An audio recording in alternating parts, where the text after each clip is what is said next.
Phrygian cap dates back to ancient Rome and was said to be worn by slaves who had obtained their freedom, and as such became a symbol of liberty. The chief god worshipped at that time was Mithras, who is seen in many images and sculptures wearing this headpiece. Like the gods Baal and the Egyptian Horus, Mithras was a dying god who was later resurrected. In the pantheon of pagan gods, Mithras occupies the place of the Masonic Christ. The Phrygian cap is also associated with the mythical figure of Ganymede, often portrayed as a handsome young man wearing this cap of liberty. Because of his beauty, Ganymede was carried away by Zeus in the form of an eagle and made the cupbearer of the gods. In time, Zeus gave him a place in the heavens, where he became the constellation Aquarius.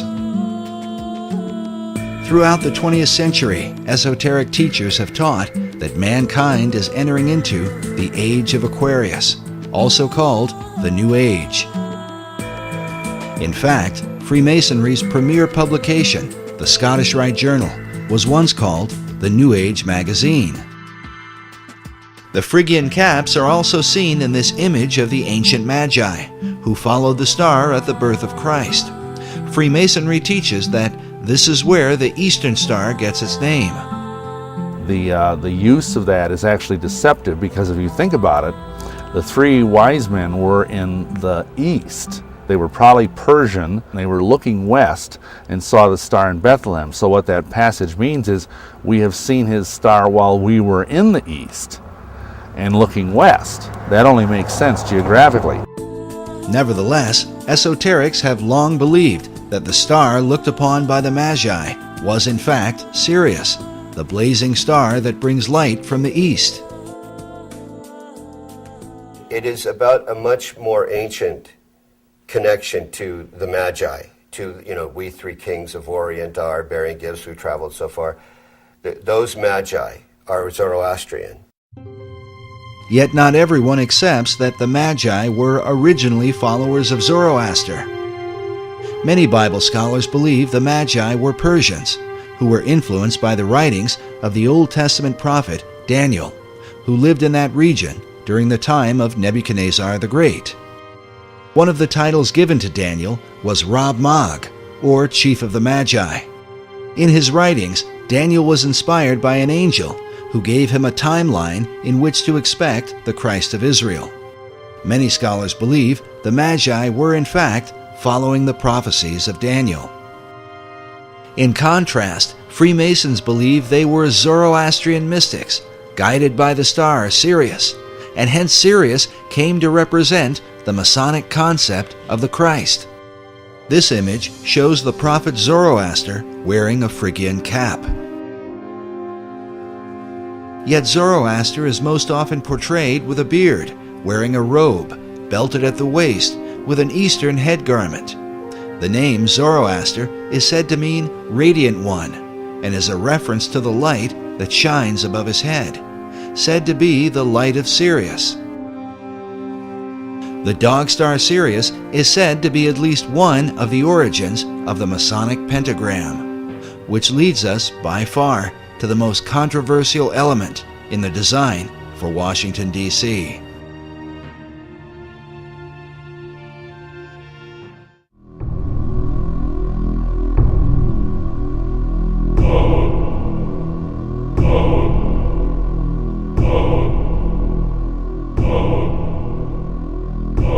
There is a pentagram that is produced by the angles of the streets and avenues to the north of the White House. You see the goat of Mindy's appearing, the ears, the entire goat of Mindy's, and the inverted five-pointed star, which is the goat of Mindy's, built into the streets of Washington, D.C.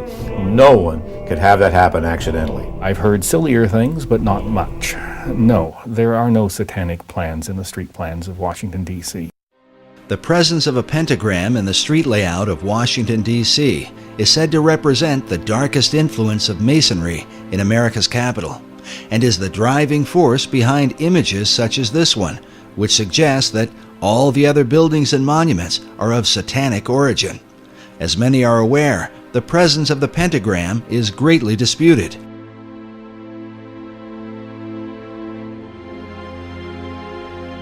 During the Middle Ages, the pentagram was a symbol of good luck and protection when used by those who practice magic. And one of the things they came upon was the idea that if there were such things as demons and spirits, then they should be able to summon them, either just to observe them to prove that they existed, or to control them to whatever purpose they might want to. These people were, I suggest, an early form of experimental scientists as much as they were magicians. They were just trying to see what would happen. And one of the things they decided to do is if they were going to call up a spirit or a demon in a specific place, they'd draw a circle, and then they would put pentagrams at the corners as a warding sign to protect them from whatever danger that demon might pose to them. The inverted pentagram is seen as a highly satanic symbol. Meanwhile, placing a goat's head in the center of it is most often blamed on 19th century French occultist Eliphas Levi, who arbitrarily decided to say that the pentagram, one point up was a positive good luck, good fortune symbol, and one point down was a negative evil symbol. He provided no citations as to where he got that idea from, and there was nothing historically documented prior to him to suggest that anyone ever thought that was the case. This is an important issue because Eliphas Levi was arguably the most influential occultist of the 19th and 20th centuries. He was probably the most powerful sorcerer of the 19th century. His writings inspired every major occult leader, including Madame H.P. Blavatsky, Aleister Crowley, Manly P. Hall, and Albert Pike. Yes, indeed, Pike does quote Levi in his writings. Levi's concept of the pentagram was most likely the influence of the 15th century German alchemist Heinrich Cornelius Agrippa. Agrippa is a well-known figure in occult circles and is even mentioned in Mary Shelley's Frankenstein, as well as J.K. Rowling's Harry Potter and the Sorcerer's Stone. Agrippa published his books on occult philosophy around 1509. Today, his collection is called the Foundation Book of Western Occultism. In this book, he features an inverted pentagram and calls it the Pentagram of Pythagoras. According to Pythagoras, the inverted pentagram symbolized the 5 chambers of Tartarus, one of the Greek words for hell. But the Pythagoreans believed descending into this underworld led one to a path of higher wisdom, hence the symbolism of Dante's Inferno, in which Dante descends into hell so that he can later enter into paradise. The Pythagoreans also believed that from this 5-chambered Tartarus came the world's demon, or evil spirit. The German-based Illuminati, with their Pythagorean passion, would have certainly been familiar with this belief, as would the rest of the revolutionary occultists in France, who could very well have influenced Pierre L'Enfant and Thomas Jefferson. First, we must address the main issue, raised by every researcher. Is there really a pentagram in the street layout of the city? One segment of the pentagram is missing. I started to look carefully at the maps and draw my lines, and then I find out that, hey, it's not a real 5-pointed star. It doesn't have legs. And you can draw a pentagram over some of the major streets, but the streets don't actually connect to form a pentagram. There's absolutely no doubt that a partial pentagram appears in the street designs of Washington. You can look at a satellite photo of Washington, D.C. and see the pentagram. It seems to be symmetric around 16th Street, which is the street that runs into the White House. If you look at the earliest published maps of the District of Columbia, the design that was laid out by Pierre L'Enfant, you can see this partial pentagram. But it is just that, a partial pentagram. Rhode Island Avenue does not connect all the way through to Connecticut. I've always wondered to myself if we Masons are so all-fired powerful that we can have this satanic device put in the streets, How come we weren't smart enough or powerful enough to have it completed? But as I understand the use of the pentagram, it's the fact that it is a complete symbol that gives it its power and force. I've never heard of anything being associated with an uncompleted pentagram. Dr. Morris's assertion might seem complete, except for the fact that the unfinished or broken pentagram is a well-known symbol in the occult. Manly P. Hall writes of the uses of the pentagram in his book, The Secret Teachings of All Ages. He says, the pentagram is used extensively in black magic. The star may be broken at one point by not permitting the converging lines to touch. It may be inverted by having 1 point down and 2 up. When used in black magic, the pentagram is called the sign of the cloven hoof, or the footprint of the devil.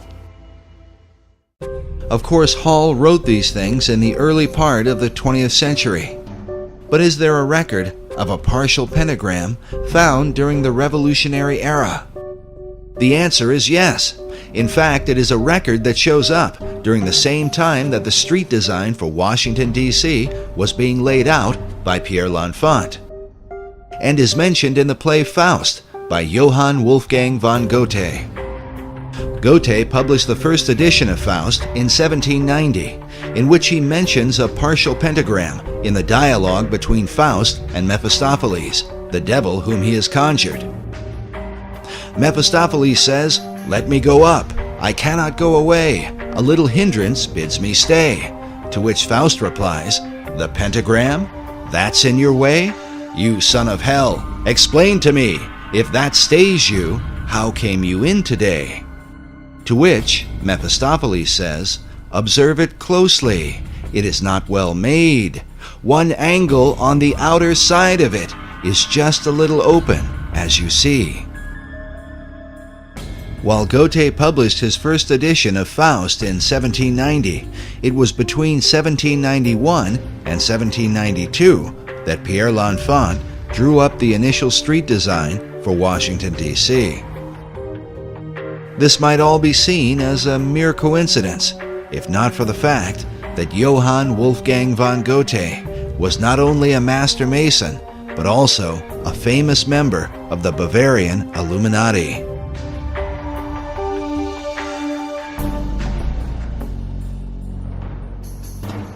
The Builder magazine, a Masonic publication, in September 1923, said of Goethe that it is no wonder that German Freemasons point with pride to his connection with their order. After he became a member in 1780, he accomplished no great work which did not ring in Masonic accord. He completed nothing which did not lead back to a Masonic origin.